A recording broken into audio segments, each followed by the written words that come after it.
Bismillahirrahmanirrahim. Bila kita lanjut baca sedikit kitab kita yang sebelumnya, mudah-mudahan membawa keberkahan buat kita dan menjadi ilmu yang bermanfaat buat kita. Bismillahirrahmanirrahim. Qala mu'allif hadzal kitab, sampai kita pembahasan tentang tanjakan yang kedua, yaitu tentang taubat. Bismillahirrahmanirrahim. Sebelumnya kita terakhir tentang dosa ya. Dosa dan kita harus bertobat dari dosa kita. Waktu itu pembahasannya tentang bagaimana kita menjauhkan diri dari dosa yang berkaitan dengan dosa-dosa yang telah lalu yang kita lakukan ya. Itu ada bagaimana cara kita bertobat kepada Allah. Kemudian kita lanjut lagi pembahasan tentang bagaimana taubat dan mengulang dosa. Kita tuntasin dulu ini nanti sebelum masuk ke bab berikutnya tentang godaan-godaan. Jadi di dalam kitab ini kita ini sebenarnya bukan teori ya, ini praktek nih kita, maksudnya walaupun bukan tasawuf yang jauh lebih dalam, tapi kita minimal buat orang awam ini dianjurkan gitu, karena bagian dari yang terpenting dari menjaga amalan ibadah kita agar terpelihara dari nilai-nilai atau niat-niat atau tujuan-tujuan di luar tujuan untuk mencapai ridha Allah aja gitu, tujuannya begitu. Jadi kita bukannya ngajarin tasawuf yang menjadi sufi, bukan ninggalin dunia dan segalanya, enggak. Tapi minimal kita mengetahui kejelekan-kejelekan diri kita gitu ya.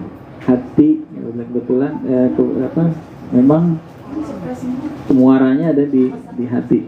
Nah, di kitab ini diajarin dikit-dikit bagaimana kita membersihkan supaya amalan-amalan kita nggak hanya amalan lahiriah yang terlihat, tapi batin juga kita olah supaya kita punya niatan murni hanya untuk Allah saja. Nah, itu kan praktek sebenarnya nggak kelihatan ya. Kalau sholat kelihatan orang, tapi kalau bersihin hati nggak kelihatan, karena kita punya niat jelek sama orang nggak tahu, punya niat bagus sama orang ya orang nggak tahu.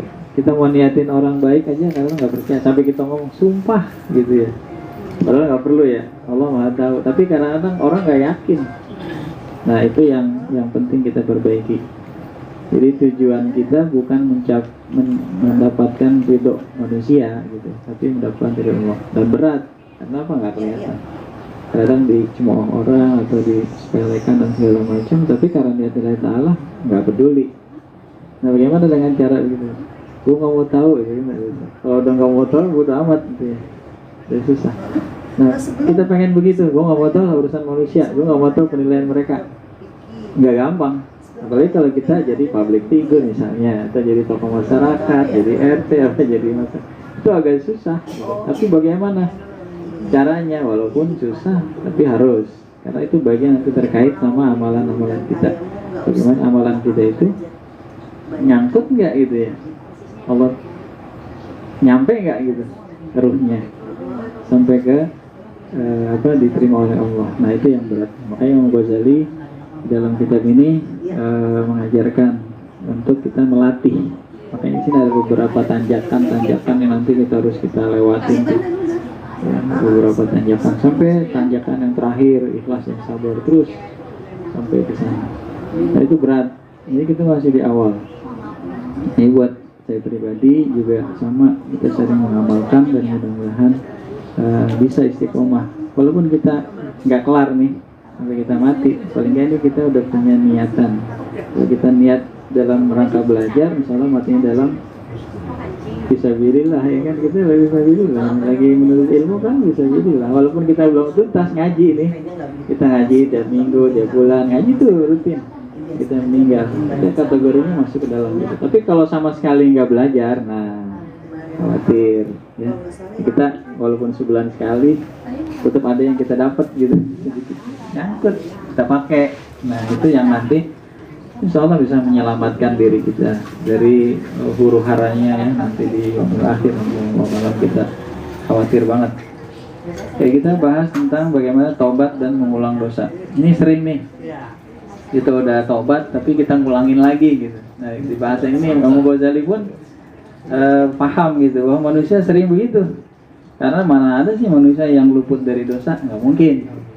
Dia udah tobat aja pasti akan kepikiran mengulang lagi. Nah ini bagaimana caranya, kiat-kiatnya menurut Imam Ghazali.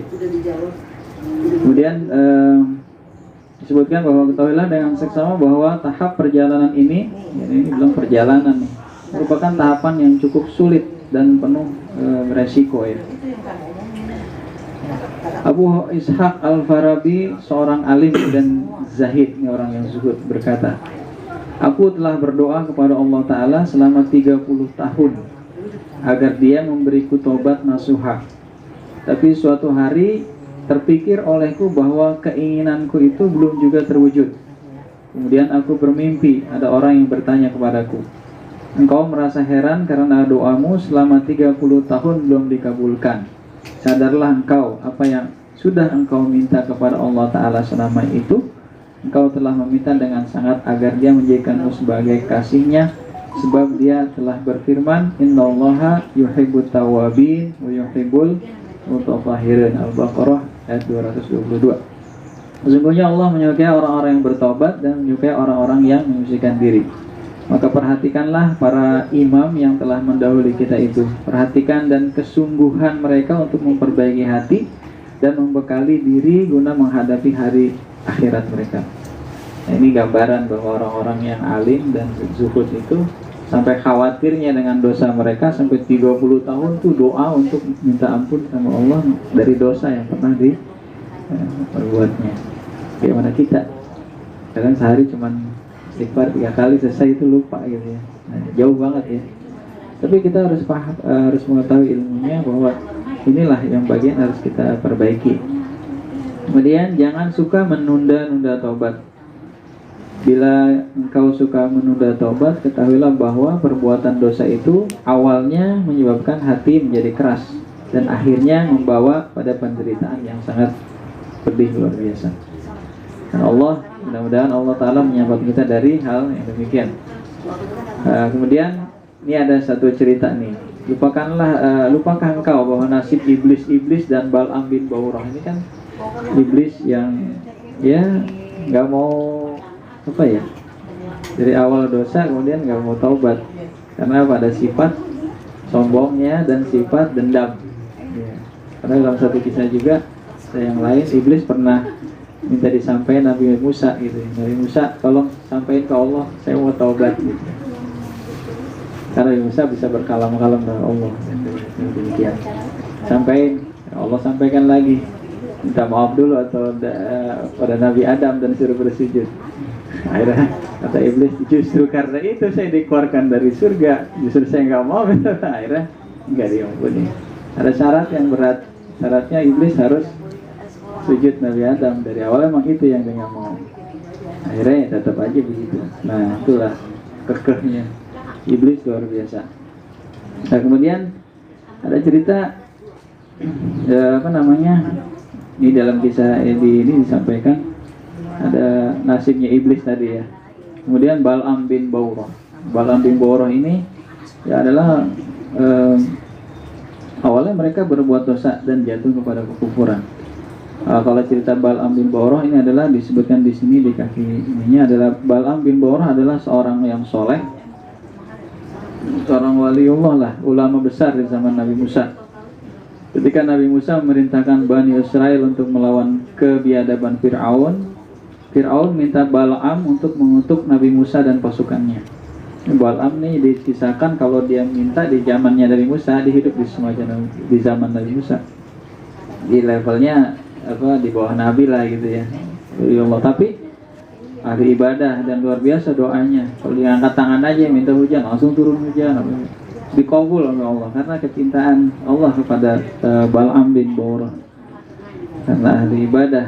Tapi dirayu ya, karena Fir'aun musuhnya Nabi Musa. Nabi Musa itu kan musuh besar yang Fir'aun. Kemudian Bal'am ditawarin nih ya untuk melawan Nabi Nabi kebiadaban, mendoakan, mengutuk Nabi Musa dan pasukannya.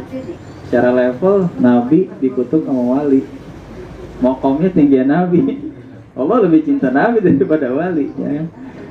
Padahal dia tahu itu, tapi karena dirayu, ya, permintaan itu awalnya ditolak, tapi akhirnya diterima. Yang dijanjikan oleh Fir'aun ini harta melalui istrinya. Ya, jadi ulama juga punya istri kan, punya keluarga, ya. Jadi digoda sama istrinya, akhirnya diterima tawaran Fir'aun. Kalau Bal'amnya kuat, tapi dari samping dia nggak kuat. Nah kita juga punya istri, punya anak, kadang-kadang kita kerja nih, gitu, disuruh nyari duit banyak, ya kan, pulang suruh bawa duit banyak, nggak mau tahu pokoknya urusannya papi, pokoknya di rumah urusannya begini-begini, bapak nggak tahu urusan banyak, apalagi minyak naik harganya segala macam gitu kan. Nah akhirnya pakai cara apa kek? Kata Bang Herman tadi, gua nggak mau tahu, kan tugas lu gitu nyari duit. Nah, padahal di luar kan susah banget sebenarnya nyari duit, kalau nggak ada yang buang, kita nyari berat. Akhirnya cara-cara yang dilakukan yaitu itu godaan. Nanti di bab berikutnya ada godaan manusia, godaan segala macam itu bagian yang harus kita lewatin juga. Kita susah tuh si Bal'am ini melawan kehendak istrinya, istri yang dicintainya, yang dampingin dia, ya kan, dari dia pikir luar biasa kan. Akhirnya ditawarin harta sama Fir'aun, akhirnya ke bawah juga. Padahal nih ulama udah dekat banget makomnya ya, doa langsung dikabul, apapun dia minta langsung minta. Tapi disuruh doa yang untuk maksiat kepada Allah, tapi maksiat kepada Allah dia disuruh doain nabinya, disuruh doain nabi. Karena Nabi Fir'aun ini putus asa dengan Nabi Musa kan, yang luar biasa gitu ya. Akhirnya disuruh doain itu, dia doain juga. Nah akhirnya didoain lah. Kemudian Bal'am akhirnya mau tuh berdoa mengutuk pasukannya Nabi Musa.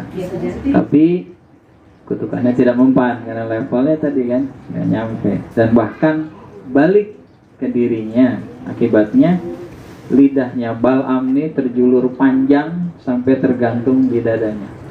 Bayangin, luar biasa. Dan akhirnya mati dalam keadaan kafir. Nah, itu kayak gitu godaan. Jadi kalau kita ada dosa, ini orang yang orang alim yang terpelihara, yang menjaga dirinya sampai makomnya sampai setingkat waliullah itu, tapi dia nggak menahan satu aja dosa yang ya dianggap cuman doain gitu kan, doain padahal dia lupa gitu. Akhirnya dia karena harta tergoda hancur lah gitu. Ini kisah ini diceritakan di dalam kitab-kitab sebagai perbandingan buat kita bahwa nggak ada orang yang aman dari godaan. Nggak ada orang yang udah ilmunya udah banyak, udah alim, ulama, udah kiai segala macam, itu nggak ada yang lepas dari godaan. Karena godaan itu macam-macam. Nanti di bab yang berikutnya nih ada dunia godaannya, kemudian ada manusia godaannya, ada syaitan godaannya, dan hawa nafsu. 4 musuh kita ini yang kita harus lawan. Nanti siasatnya diajarin sama Al-Ghazali gimana caranya. Dunia kita harus bagaimana. Kita sama-sama belajar dikit-dikit, insyaallah, mudah-mudahan. Susah dunia itu, waduh luar biasa godaannya kan. Soalnya kayak kita mau hidup selamanya, kalau lagi ingat dunia kan begitu. Harus nyari duit nih banyak begini nih, kayaknya kayak hidup selamanya. Padahal nggak tahu ya. Gitu dia ada nyari banyak, tiba-tiba besok dia mati. Ya kan? Hubungan kita dibuai sama angan-angan kita, yaitu setan masuk. Begitu kita mulai berangan-angan, setan masuk. Makanya dalam ada orang-orang sufi itu nggak boleh namanya istilahnya tulul amal, panjang angan-angan. Kalau bisa qasrul amal, pendek aja angan, besok mau mati gimana? Ya, kita nggak pernah mikir kan, kayaknya besok ada umur, padahal belum tentu. Ya, kita lagi ngomong begini, kadang-kadang besok nggak tahu teman kita harus siapa, kita nggak tahu. Nah itu harus pendekin amal kita, angannya gitu. Bukan kita nggak punya cita-cita, boleh, tapi jangan merasa punya hak, punya umur yang sekian gitu, kayak merasa gitu. Padahal belum tentu. kita kita sih merasa oh dulu pengalaman kita umur dari sekian sampai sekian kayaknya umur gue panjang nih, kayaknya. Karena kan ajaluhum la yastakhiruna sa'atan wa la yastaqdimun. Ketika ajal datang nggak bisa diakhiri, nggak bisa ditunda. Datangnya apa? Tiba-tiba. Makanya orang kalau ada yang meninggal, si fulan meninggal, baru ngobrol, kok tiba-tiba amat? Itulah ajal. Semua begitu. Pasti. Kalau kita pernah ngalamin orang-orang yang di sekitar kita meninggal, gitu, pasti kita ngalamin udah dadakan banget gitu. Dia emang begitu. Padahal sebenarnya isyarat-isyaratnya udah ada, cuma ya karena kita terlalu banyak dinding menghalang, kita nggak bisa tahu gitu ya kapan itu ajal. Cuman kadang-kadang ada orang-orang yang lebih paham, mata pasyapa dibuka itu dia bisa tahu gitu ya. Ya itu kelebihan. Jadi kalau kita tahu enak banget ya, kita bisa siap-siap. Tapi paling enggak, karena kita tahu sifatnya ajal itu demikian, ya kita hati-hati. Berbuat satu dosa pun kita mikir gitu ya. Itu tujuannya. Nah, kemudian dilanjutkan di sini, hendaklah engkau mencari rahmat Allah dengan semangat juang yang tinggi. Ya, semoga saja Allah dapat mencabut keinginan berbuat maksiat dari hatimu dan mencegah anggota tubuh melakukan aneka bentuk dosa. Sebab hati yang keras itu tidak aman dari dosa. Kalau hati udah keras kan, ya udah semua gue lah, seolah-olah orang lain nggak peduli orang, apalagi nasihat nggak bakalan masuk, nggak pernah mau dengerin gitu ya. Nah itu udah tanda-tanda. Nah kalau kita punya perilaku begitu tuh hati-hati tuh. Jadi mungkin hati kita udah ada mulai banyak hitam-hitamnya. Dinasihatin nggak kena, dibilangin nggak bisa, omongan orang nggak mau denger. Nah itu tanda-tanda. Nah makanya kita belajar kan ngenalin diri kita, bukan ngurusin orang, ngurusin diri kita. Kan yang tahu kita doang nih. Saya kenalin teman-teman, tapi saya nggak tahu hatinya gitu. Sama saya juga begitu. Nggak pasti ya teman-teman nggak tahu hati kita bagaimana. Nah yang tahu kita kan diri kita. Ya, kejelekan diri kita sendiri yang tahu. Nah kita yang harus rapiin. Jangan nungguin orang bilangin gitu. Jangan. Ya orang bilangin belum tentu pas gitu buat kita. Kadang nggak pas juga. Bisa jadi salah tebak dia. Iya salah tebak. Karena memang hati itu sangat tersembunyi ya. Nah itu yang kita harus jaga. Kita tahu diri kita sendiri lah gitu. Kemudian seorang saleh mengatakan hitamnya hati itu karena dosa yang diperbuat. Dan tanda-tanda hati yang hitam adalah hati itu kehilangan rasa takut untuk berbuat dosa dan lenyapnya perasaan cinta beribadah. Nasihat apapun juga tidak lagi punya pengaruh bagi hati yang sudah demikian gitu ya. Jadi itu udah nggak punya perasaan mau ibadah, kayaknya udah berat gitu kan. Kemudian ngerjain dosa gampang aja gitu. Orang lain juga begitu gitu. Ya kita sama aja begitu juga, jangan. Nah kita yang tahu diri kita. Nanti kita dipertanyakan, diri kita yang ditanya, bukan orang lain.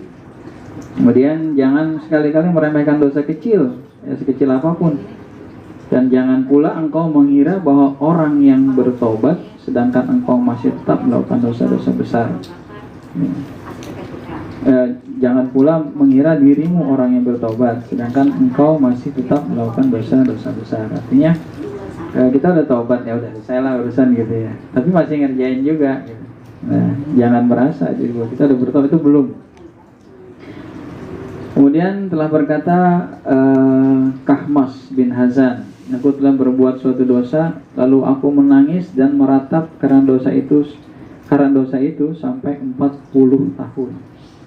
Orang-orang soleh begitu, berbuat satu aja dosa itu nangisnya sampai 40 tahun. Nabi Adam berapa ratus tahun sekali berbuat ya kan dosa, nangis, nggak mau nunduk, nggak mau menghadapkan kepalanya ke atas, nggak malu sampai berapa ratus tahun ya. Karena mohon pada Allah untuk diampuni dosa. Nah kita tiap hari berdosa tapi nggak pernah minta ampun. Ini kurang ajar kita yang tiap hari berbuat dosa. sama anak, sama istri, sama teman, sama tetangga, sama siapa aja kadang-kadang. Dosa yang kelihatan, yang nggak kelihatan, dia kita ngomongin orang nggak kelihatan tuh, ya kan? Kita fitnah orang di belakang, gitu, ya kan? Kita ghibah, kita nggak berasa kan?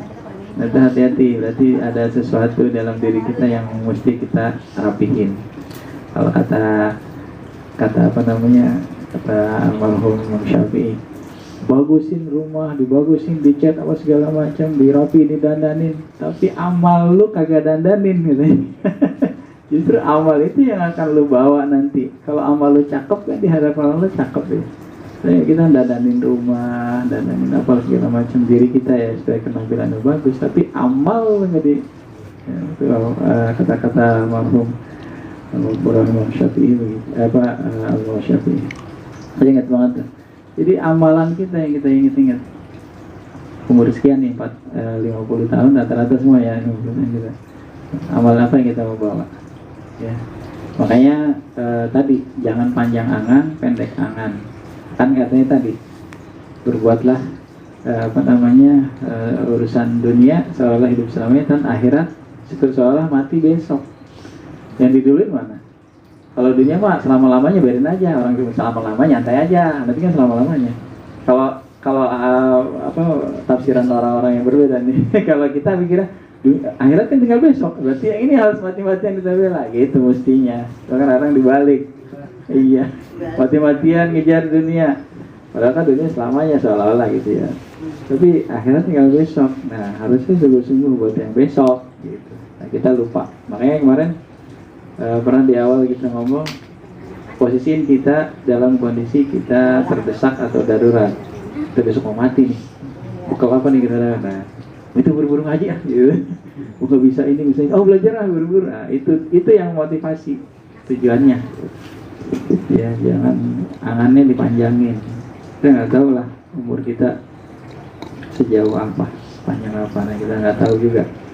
Apakah kita mati dalam husnul khotimah atau su'ul khotimah? Tapi kita berharap begitu. Tapi caranya gimana? Ya dijaga.